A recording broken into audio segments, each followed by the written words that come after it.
You ask Tiger to calculate. This deals with linear inequalities with one unknown. The final result is n equal or smaller than 75. Let's solve it step by step.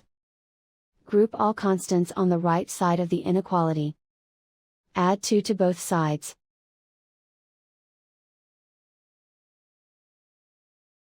Simplify the arithmetic.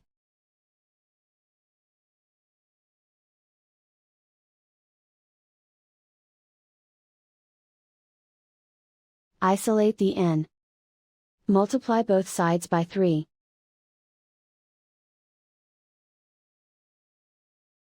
Group like terms.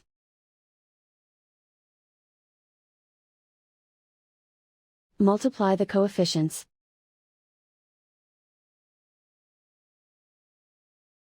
Simplify the fraction.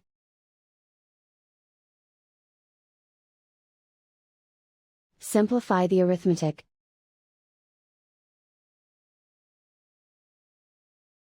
Plot the solution on a coordinate grid.